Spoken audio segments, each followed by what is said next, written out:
মাওলানা মামুনুল হক উনি আমার সাথে পাশের রুমে আমারে ছিল। মাঝে মাঝে জামাতে ইসলামী বাংলাদেশের যে মানুষগুলোকে বিনা অপরাধে ফাঁসি দেওয়া হয়েছে, আমি এই কথা সিঙ্গাপুরে, মালয়েশিয়া কয়েকদিন আগে এখানে বলেছিলাম।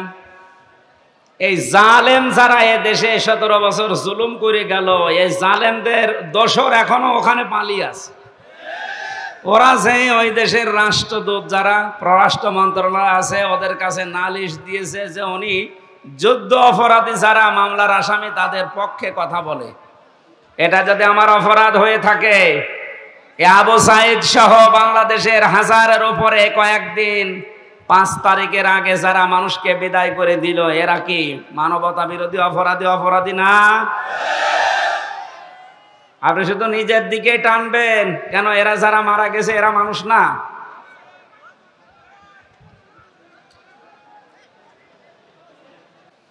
আল্লাহ বলেন কিয়ামতের সবচাইতে বড় আপন বন্ধু যারা, এ মানুষগুলো নিজেরা নিজেদেরকে পরিচয় দেবে না। ইউবাসসারুনাহুম, যখন তাদেরকে কেউ অন্যের দৃষ্টিগোচর করা হবে, সামনাসামনি যখন মানুষকে নিয়ে আসা হবে, এই মানুষগুলো সবচাইতে বড় বেঈমানি করবে যে না, আমি চিনি না। আল্লাহ পাক বলেন ইয়াবাদুল মুজরিমু লাউ ইয়াফতাদি মিন আযাবি ইয়াউমিদিন বিবানি। এই কঠিন পরিস্থিতি যখন তৈরি হবে, এই মানুষটা নিজেকে বাঁচানোর জন্যে ও যা আছে সব ফিদিয়া হিসাবে, জরিমানা হিসাবে দিতে রাজি হয়ে যাবে। আজকে দরবেশের কথা দেখেছেন যে আমারে ছেড়ে দেন, বাংলাদেশ আমি ঠিক করে দেব। মুক্তিপণ হিসাবে মানুষ ওই দিন সব দিতে রাজি হয়ে যাবে। পৃথিবীতে যত আপনজন আছে তাদের নাম আল্লাহ সিরিয়াল আকারে কিছু দিয়েছেন। ওয়া সাহিবাতিহি ওয়া আখি, প্রথমে মানুষ তার স্ত্রী সন্তানকে বলবে আল্লাহ তুমি এগুলো নিয়ে যাও, আমার ভাইকে তুমি নাও। ও ফাসিলাতি হিল্লাতি তুবি, এই দুনিয়ায় যারা তাকে আশ্রয় দিত, দলীয় লোক, সামাজিক লোক, বংশের লোক, যারাই তাকে আশ্রয় প্রশ্রয় দিত, এই মানুষগুলোকে বলবে আল্লাহ এগুলোও দিয়ে দিলাম। বলেন নাউজুবিল্লাহ। এ কথাকে আপনি 100 ভাগ বিশ্বাস করেন? বলেন। আমি আমার নিজের কথাই বলছি, আপনি নিজের সাথে এবার মিলাবেন। এই যে নিজের দলীয় লোকজন সব মানুষ দিতে চাইবে মুক্তিপণ হিসাবে, অমাং ফেল আরদি জামিআ, এমনকি দুনিয়ায় তার স্থাবর অস্থাবর যত সম্পদ ছিল সব আল্লাহকে বলবে আল্লাহ নিয়ে নেন। সুম্মা ইউনজি, এরপরও আমাকে আপনি নাজাত দেন, বাঁচান। মুক্তিপণ হিসাবে যেগুলোর নাম বললাম, নিজের স্ত্রী সন্তান, ভাই ভগ্গর, দলীয় লোক, দুনিয়ার সব স্থায়ী অস্থায়ী সম্পদ, ওর আর কিছু আছে? সব দিতে রাজি হবে, কোরআন বলছে। এরপরও বলবে আমাকে বাঁচান, আমাকে ছেড়ে দেন। আল্লাহ পাকও জানিয়েছেন সঙ্গে সঙ্গে কাল্লা, কখনো না। ইন্নাহা লাযা, অবশ্যই আমি আল্লাহ তাকে জাহান্নামে লাজার দরজা দিয়ে প্রবেশ করাবো। জোরে বলেন নাউজুবিল্লাহ। আল্লাহ যদি গ্যারান্টি দেয় তার ভেতরে কোনো ফাঁক ফোকর থাকার কথা? উনি বলছেন না, কখনো না। তো যেগুলো দিতে চাইলি একটাও আমি মুক্তিপণ হিসাবে নিতে রাজি না। তোকে আমি লাজাই দেব। এখন লাজা কি? আমরা এখানে অনেকে এর আগে শুনেছি যে জাহান্নামের স্তর আল্লাহ বানিয়েছেন 7টা। কয়টা? বলেন বলেন। জান্নাতের স্তর কয়টা? 100টা। আমরা তাই 8টা জানি। কোরআনে কারিমের ভেতরে 100টার উপরে জান্নাতের স্তর আল্লাহ সাজিয়েছেন। এর ভেতরে জাহান্নামের স্তর যেহেতু 7টা ধাপ, 7টা, এক একটা ধাপের আলাদা আলাদা নাম আছে। 3 নাম্বার যে ধাপটা তার নাম লাযা। আল্লাহ বলেন এত ভয়ঙ্কর এটা নাযাআতাল লিশাওয়া। এই জায়গায় প্রবেশ করানোর সঙ্গে সঙ্গে মানুষের চামড়া খসিয়ে ফেলবে। বলেন নাউজুবিল্লাহ। এ পৃথিবীতে যত রকমের শাস্তির জায়গা আমি জীবনে যত দেখেছি, এই যে আয়না ঘরের নাম এখন শুধু শুনছি, আগেও বলতে পারতাম কিন্তু আমার বলতে দেয়নি। আমিও মাটির নিচে ছিলাম, গুম হয়েছিলেন এই যে আপনাদের এলাকার সন্তান, কত মানুষ গুম হয়েছিল এই দেশে। অনেকে বলেছে কি করেছে যে তাদের এত কিছু বলা লাগবে, গালি দেওয়া লাগবে। বাংলাদেশে যদি জালেমেরা কিচ্ছু না করে থাকে, ওদের শাস্তি দেওয়ার জন্য, বরদোয়া করার জন্য আয়না ঘরই যথেষ্ট। আপনি শুধু নাম শুনেছেন, এদের বাস্তবতা কত নির্মম। একটা পশুর সাথেও মানুষ এত নিকৃষ্ট আচরণ করে না। আমার সাথে যে মাওলানা ছিল মুফতি ফখরুল ইসলাম, উনি বলছিলেন আমাকে নিয়ে প্রথমে আমার এই হাঁটুর ভেতর দিয়ে হাত দিয়ে হ্যান্ডকাপ দিয়ে 24 ঘন্টা বেঁধে রাখতো একটা তারের সাথে। শুধু টয়লেট করার জন্য 1.5 থেকে 2 মিনিট সময় দিত, খাওয়া দাওয়ার জন্য কয়েক মিনিট দিয়ে 24 ঘন্টা এভাবে বাঁধা। ঘুম নেই, একটু ঘুম যদি আসে গরম দিত। ওই আপনি বলেন তো, কোনো বিড়াল বেঁধে রাখে মানুষ, পাখি খাঁচার ভেতরে রাখে, তারপরে তো কঠিন আচরণ করে। এরপরেও যদি জালেমরা নিজেদের জুলুমের ফেরেশতা খুঁজে না পায় যে কি করেছি আমি যে আমার পদত্যাগ করা লাগবে, প্রকাশ্যগুলো তো বাদই দিলাম, গোপনে সেইটা এইটাও যদি এখন সামনে ভালোভাবে নিয়ে আসেন, আপনি যে জালেম ছিলেন পৃথিবীতে তামাম দুনিয়া স্বীকার করবে। এই জন্য উপদেষ্টার যারা আছে তাদের একজন আসিফ, এই ছেলেটা জানিয়েছে বাংলাদেশের আয়না ঘর যেখানে যেখানে আছে এগুলো ধ্বংস করা লাগবে না, এগুলো রেখে দেন। মানুষ যেন দেখে বসে যে পৃথিবীর ময়দানে বাংলাদেশ নামক জায়গায় একটা জালেম ছিল।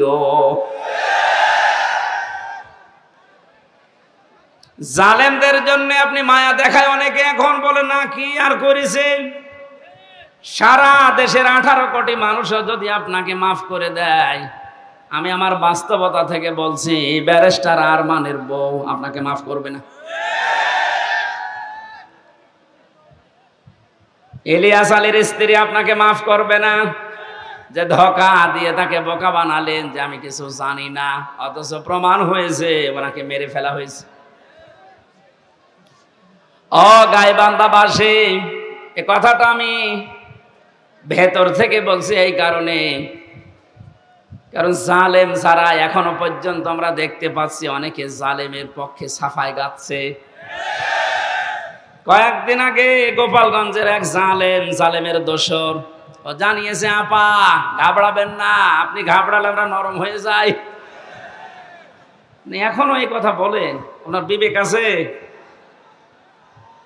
আপনি জানেন বাস্তবতা কত নিচে নেমেছিল। গাইবান্ধাবাসী, যে আয়াতটা দিয়ে আমি কথা শুরু করেছিলাম, এবার আসেন আল্লাহ বলেন এই যে নাযাআতাল লিশাওয়া, এ দরজা দিয়ে প্রবেশ করার সঙ্গে সঙ্গে মানুষের চামড়া খসে যাবে। রিমান্ডে আমিও 10 দিন ছিলাম, আমাকে ওরা শাস্তি দিয়েছিল কঠিন, 11 ঘন্টা টাঙিয়ে রেখেছিল, চোখ কালো কাপড় দিয়ে বেঁধে, হাত হ্যান্ডকাপ দিয়ে, পায়ে ডান্ডা বেড়ি দিয়ে এমন অবস্থায় টাঙিয়েছিল আমি 4 ওয়াক্ত নামাজ পড়তে পারি নাই। একেবারে যে কোরআন আমার সামনে, আমি সত্য কথা বলছি, জোহর আসর মাগরিব ইশা আমি ইশারায় পড়েছিলাম, কারণ জানি না যে এখন জোহর না আসর। মাটির নিচে এমন এক ঘরে নিয়েছিল, ওখানে দিন রাত বসা যায় না। এই কঠিন অবস্থাতে শুধু জিজ্ঞাসা করতাম যে স্যার এখন কি নামাজের সময় হয়েছে? ঝাড়ি দিত উপর থেকে, কিসের নামাজ পড়বা? যে কয়টা অফিসার আমি দায়িত্বে পেয়েছি, কয়েকটা এত খারাপ, এত জানোয়ার, আল্লাহরও ভুল ধরতো। বলেন, যে লোকটা আল্লাহর ভুল ধরতে পারে তার কাছে আমির হামজা কি? আমরা মাঝে মাঝে এই নখ তুলে নেওয়ার যে যন্ত্রপাতিগুলো আছে নিয়ে এসে বলতে যে নখ তুলি এইগুলো দিয়ে। আর এখন জালেমদের একটু শুধু ডিম মারছে তাই অনেকের সহ্য হচ্ছে না।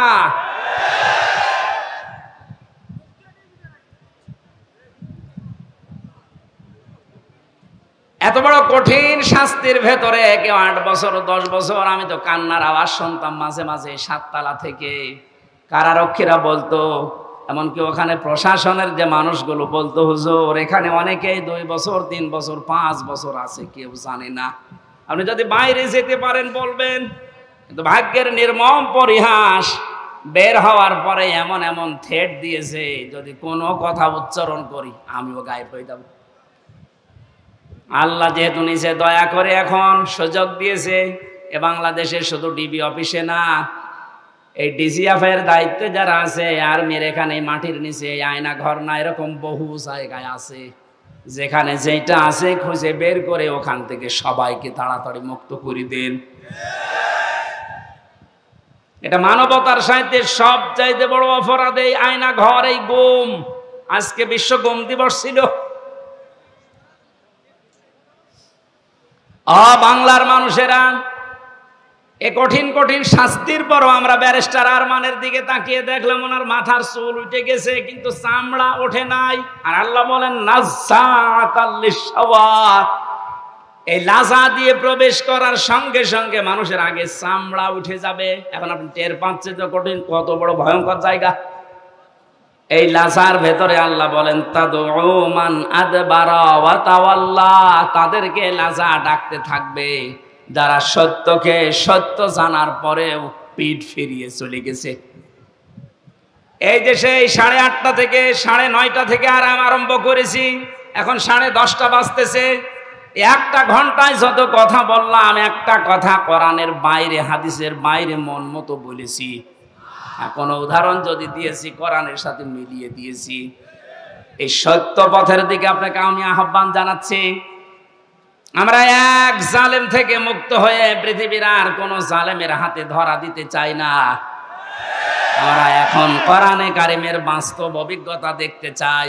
কারণ এই দেশটা 53 বছর স্বাধীন হয়েছে, বাবা চালিয়েছে অনেক দিন, আমরা দেখলাম। আমি দেখি নাই, মুরব্বী দেখেছি। স্বামী চালিয়েছিল, আমি দেখি নাই, কারণ আমার 92 সালে জন্ম। মুরব্বীরা দেখেছে। চাচা চালিয়েছিল, আমি দেখেছি না, কানে জানি না, শুনেছি। কথা বলছে না কেন? ববরটা তো দেখলাম, ভাবিরটাও দেখেছি। সবাই তো সবার মতো চালিয়েছে। এখন শুধু দেখতে বাকি আছে যে কোরআন দিয়ে দেশ চললে কেমন দেখা যায়।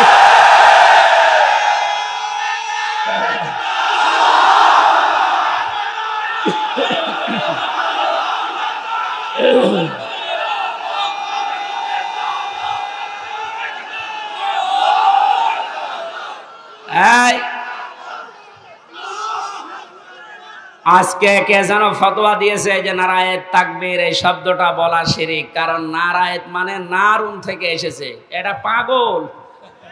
নারায়ণ শব্দটা নারতুন থেকে, নারতুন মানে উচ্চ, তাকবীর মানে আল্লাহর আওয়াজ। তাকবীর মানে কি? নারায়েত তাকবীর, এই উচ্চ আওয়াজে আপনি তাকবীর দেন, এই শব্দটা এখান থেকে। ওরা নারায়ে এখান থেকে নিয়ে এসেছে, নারুন মানে আগুনের তাকবীর। এটা আমাদের কলবের, অন্তরের এবং আত্মার সাথে মিশে থাকা একটা তাকবীর। এটা হযরত ওমর যেদিন দিয়েছিলেন, কাফেরেরা তাড়াতাড়ি করে দরজা জ্বালানা বন্ধ করে বলছে দরকার নেই, ওর সামনে গেলে মাথা থাকবে না। সুতরাং এই তাকবীর আমরা মরণ পর্যন্ত দিতে রাজি আছি। এই শব্দটা শুনে যারা মৌলবাদ বলে অনেকে আওয়াজ তুলেছিল, আপনি আল্লাহু আকবারের শব্দের যদি মৌলবাদ বলে উল্টাপাল্টা ফতোয়া দেন, আপনার জানাজা পড়া কবরে দেওয়া জায়েজ নেই। কারণ আপনি এমনিতেও জাহান্নামে যাবেন, অমনিও জাহান্নামে যাবেন। তাহলে সত্য পথের দিকে ডাকার পরে আমরা চাই চর্ম চোখে দেখতে যে কোরআন দিয়ে চললে কেমন দেখা যায়। যেহেতু আল্লাহর সাহায্য এবং বিজয় আমরা কিছু দেখতে পেয়েছি। অনেকে এখানে এসেছে, এশার নামাজে হয়তো পড়তেও পারেন, ইযা জাআ নাসরুল্লাহ নাসরুল্লাহি ওয়াল ফাত। হে নবী, যখন আল্লাহর সাহায্য আপনি আসবে তখন বিজয় দেখতে পাবেন। বিজয়ের ভেতরে যতগুলো কাজ আছে তার অন্যতম একটা কাজ হচ্ছে ওয়ারাআইতান নাসা ইয়াদখুলুনা ফি দীনিল্লাহি আফওয়াজা।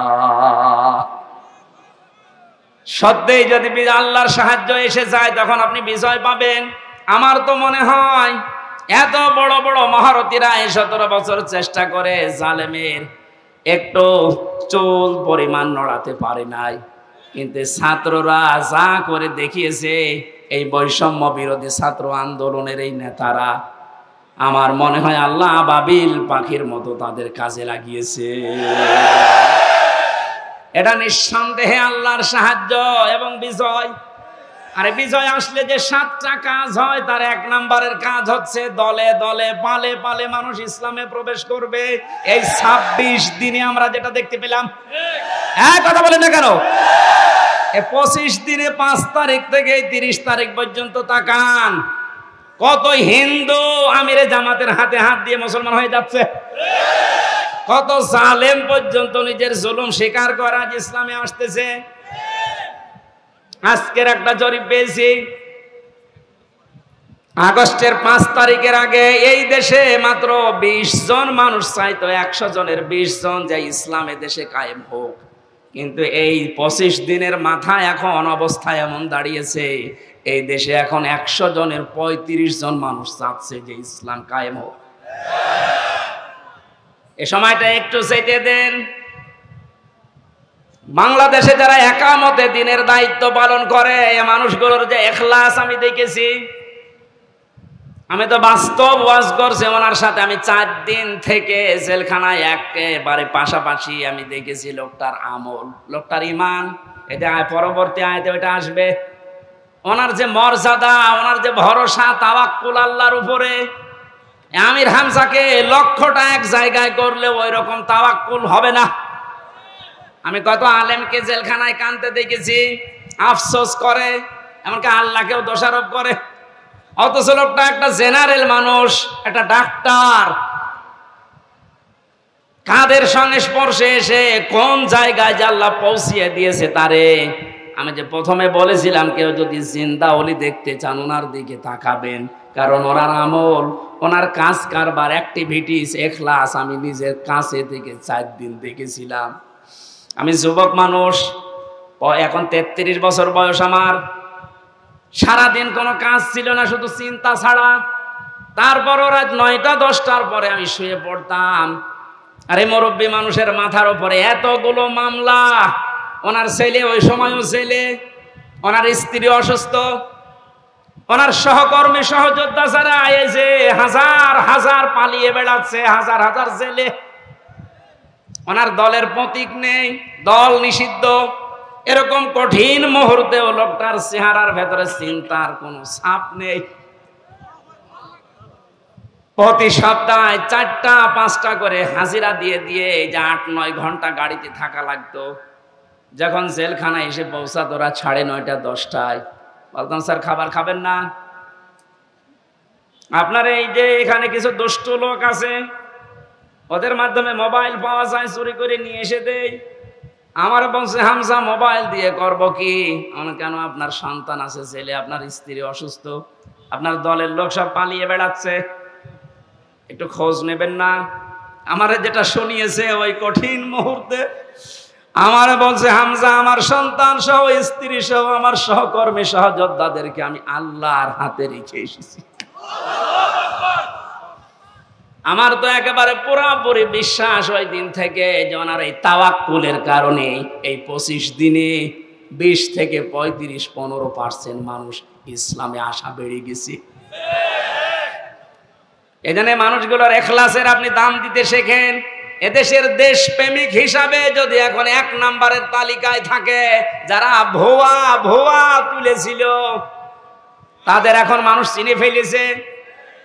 বাংলাদেশে একজন প্রতিযশা আলেমে দিন মুফতি কাজী ইব্রাহিম বাইরের দেশ থেকে ঘোষণা দিয়েছে, মানে কিন্তু পাগল ছাগল না, 10 জন আলেম যদি এই দেশে থাকে তিনি একজন। ঘোষণা দিয়েছে এই বাংলাদেশে যদি কেউ দেশপ্রেমিক বলে দাবি করে সেটা 1 নম্বরে জামাত আর শিবিরেরা।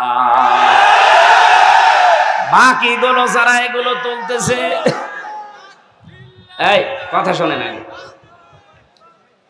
বাকি যারা এগুলো তোলে অধিকাংশ গুলোই মিথ্যাবাদী। দেশপ্রেমের ধোঁয়া তুলছে যে আমি দেশপ্রেমিক, অথচ শরীরের ভেতরে দেশপ্রেমের কোনো চিহ্ন নেই। পায়ে যে জুতা দিয়ে আছে বিদেশি জুতা, গায়ে যে শার্ট দিয়েছে বিদেশি শার্ট। হ্যাঁ কথা বলে না কেন? এমনকি মাথার চুলেন কাটিং তাও বিদেশি, বিরাজ করে এসেছিল বিদেশি, এমনকি বিয়ে করেছে তাও বিদেশি। আর কি বলছে যে দেশপ্রেম। শয়তান এগুলো দেখে হাসতো, এখন মনে হয় শয়তানের হাসি একটু বন্ধ হয়েছে।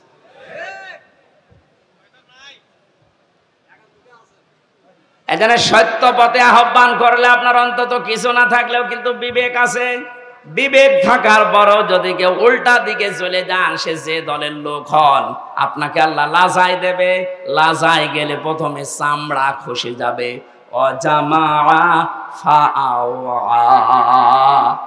আল্লাহ পাক বলেন 2 নম্বরে দুনিয়ায় যারা মাল সম্পদ জমা করে আর মনে করে এটা স্থায়ী ভাবে থাকবে, এটা আজকে অনেকেই 17 বছর মনে করেছিল। এজন্যই তো পদ্মা সেতুর চাইতেও একজনের টাকা বেশি।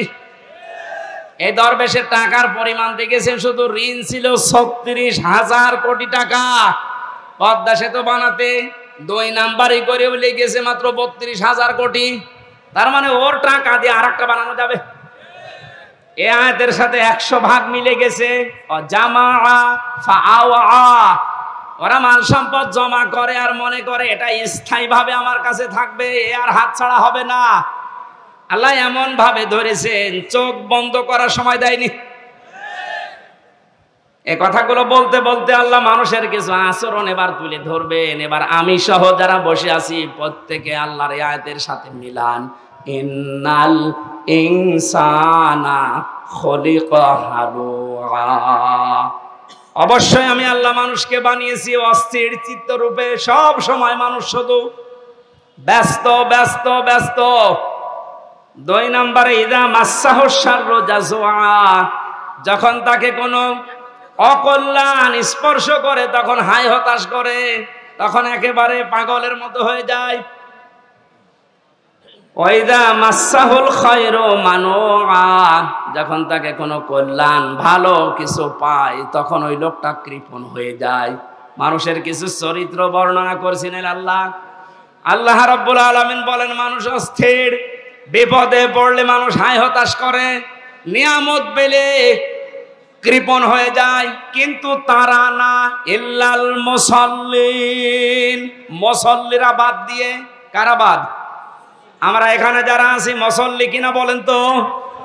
বলেন বলেন।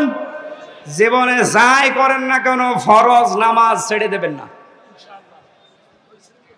মুসাল্লি যারা আছে তাদের এবার আল্লাহ 12টা গুণ দিচ্ছেন। সব মানুষের ভেতরে আগের বর্ণিত এই গুণগুলো আছে। এরা অস্থির, নিয়ামত পেলে এরা কৃপণ হয়ে যায়, বিপদে পড়লে হায় হতাশ করে। কিন্তু মুসাল্লিদের ভেতরে এগুলো থাকবে না। মুসাল্লিদের ভেতরে যেহেতু এগুলো থাকবে না, আর আমরা মুসাল্লি দাবি করছি। আবু সাইদকে নিয়ে কয়েকদিন একটা ভিডিও চলছিল যে ওরা শহীদ হয়নি, নিজে গুলির সামনে বুক পেতে দিয়ে আত্মহত্যা করেছে। এই কথাটা যদি কেউ মন থেকে বলে থাকে, আহলে হাদিসের নামে নাকি একটা লোক এই কথা জানিয়েছে। এই কথাটা যে বলেছে ও যদি তওবা না করে ওর ঈমান চলে গেছে। কারণ এই যে শহীদ, এই শব্দটা গরু ছাগলের নামের আগে লাগানো হয় না। এ কত দামি শব্দ জানেন? মানুষ যেন শহীদের বিরুদ্ধে মুখ দিয়ে কিছু না বলে, আল্লাহ মুখের উপরে নোটিশ দিয়েছেন। ওয়ালা তাকুলু লিমা ইয়ুকতালু ফি সাবিলিল্লাহি আমওয়াত বাল আহয়াউ ওয়ালাকিন লা তাশউরুন। আল্লাহ পাক সূরা বাকারার 154 নম্বর আয়াতে জানিয়েছেন, এই মুখ দিয়ে কোনোদিন এ কথা বলবি না যে আবু সাইদ এমনি মারা গেছে, না ও শহীদ হয়েছে। ও মরে গেছে জীবনও বলবি না, ও জিন্দা। বাল আহয়াউন, শুধু জিন্দা না, আল্লাহ পাক বলেন মানুষের মুখ দিয়ে বলার পরে যেহেতু ধারণার একটা জগৎ আছে, মনের একটা জগৎ আছে, ধারণা করতে পারে মানুষ যে মনে হয় মরে গেছে। আল্লাহ ধারণার উপরও নোটিশ দিয়েছেন, ওয়ালা তাহসাবান্নাল্লাযীনা কুতিলু ফি সাবিলিল্লাহি আমওয়াতা বাল আহইয়াউন ইনদা রাব্বিহিম ইরসাকুন। আমি তো বাস্তব কথা বলছি, ভালোভাবে খেয়াল করেন। এরা সূরা আলে ইমরানের 169 নম্বর আয়াতে আছে। আল্লাহ পাক বলেন পৃথিবীর মানুষেরা ধারণাও করবে না, মুখ দিয়ে তো কোনোদিন বলবেই না, ধারণাও করবে না যে শহীদরা মরে গেছে।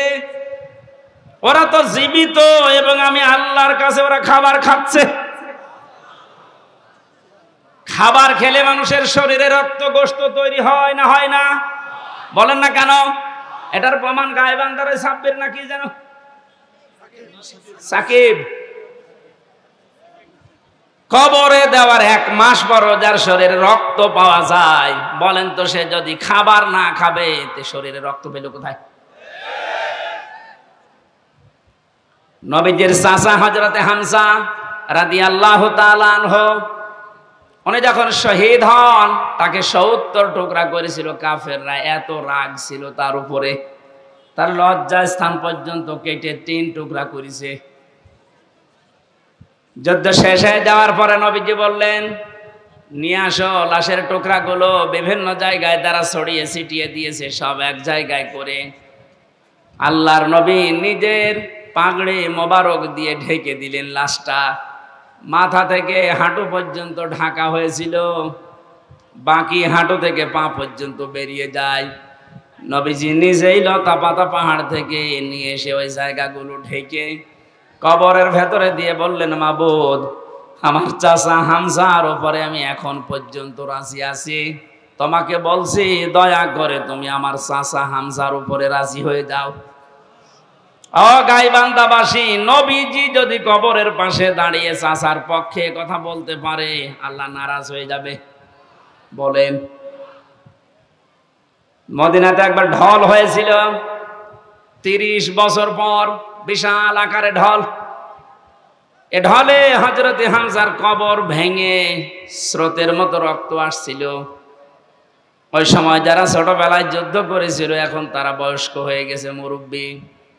রক্ত আবিষ্কার করতে যেয়ে দেখে অনুসন্ধানে 30 বছর আগে ওহদের ময়দানে নবীজির চাচা হযরতে হামজা শহীদ হওয়ার পর কাফের কর্তৃক যেখানে যেখানে আঘাতপ্রাপ্ত হয়েছিলেন ওই জায়গাগুলো দিয়ে এখনো ফিনকি দিয়ে রক্ত বের হচ্ছে। উনি যদি খাবার না খাবেন 30 বছর পরে ওনার শরীর থেকে রক্ত আসবে কোত্থেকে? এই জন্য বাংলার জনগণ সাবধান, মুখ দিয়ে তো বলবেনই না, ধারণাও করবেন না যে যারা শহীদ হয়ে গেল মারা গেছে। কোরআনের পাখিকে আজ অনেকে বলে মরে গেছে, না উনি মারা যায়নি, ওনাকে মেরে ফেলা হয়েছে। মুরব্বির সাথে আমি 10 মিনিট দেখা করেছিলাম 22 সালে। কি সুন্দর কথাবার্তা, কি সুন্দর হাসি। আমার তো একদিন পরে পরে আমরা সংবাদ পেতাম ওখানে, এত কঠিন অবস্থায় আমার রাখতো। যেদিন উনি মারা গেছে তার পরের দিন পেপারে দেখলাম যে উনি মারা গেছে। বাইরে এসে দেখলাম যে ভিডিওগুলো হাসপাতালে নিয়ে আসার সময়, বের করার সময় যে হাসিটা দিয়েছিল, কোন অসুস্থ মানুষের মুখ দিয়ে ওই হাসি বের হওয়ার কথা না। ওনাকে ধোঁকা দিয়ে বোকা বানিয়ে জেলার আর সুপার এখন স্বীকার করছে যে আমরা উপরের নির্দেশে এটা করেছি। আমাদেরকে বলা হয়েছিল যে সই স্বাক্ষর করে বলেন যে নির্বাহী আদেশে ছেড়ে দেবে। আমরা এই প্রসেস শেষ করে দিলাম। এই যে ডাক্তার মোস্তফা জামান নামে এই কোলাঙ্গার উপরের নির্দেশ পেয়ে শেষ পর্যন্ত সারা বিশ্বের আলেমদের মাথার মুকুট আমরা যাকে মনে করি, এই যে তাফসীর মাহফিলের জনক যিনি পৃথিবীতে, বিশেষ করে বাংলাদেশে তো হবেই। তাফসীর মাহফিলে শব্দ শুনলেই মানুষ মনে করে আল্লামা সাঈদী।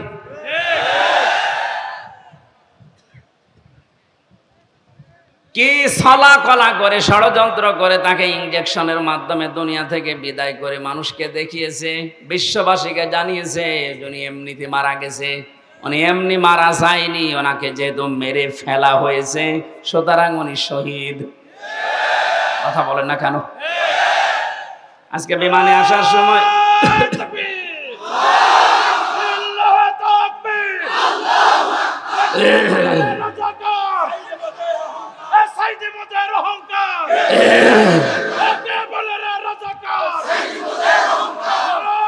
আলহামদুলিল্লাহ পরিবারে আমার মনে হয় জেলখানায় আমি দেখেছি 100 জনের প্রায় 70 জন এই পারিবারিক মামলার কারণে জেল খাটতেছে। এটা যেন আর না হয় সেই জন্য লিখেছিলাম, এটা নিয়েছেন। আল্লাহুম্মা আমিন। লা ইলাহা ইল্লা আনতা সুবহানাকা ইন্নী কুনতু মিনাজ জালিমিন। রব্বুল আলামিন, বৈষম্য বিরোধী ছাত্র আন্দোলনে যে মানুষগুলো জীবন দিয়ে গেল, যাদের মাধ্যমে স্বাধীনভাবে তোমার কোরআনের কথাগুলো আমরা বলতে পারি, শুনতে পারি, তাদেরকে তুমি শাহাদাতের মর্যাদা দান করো আল্লাহ।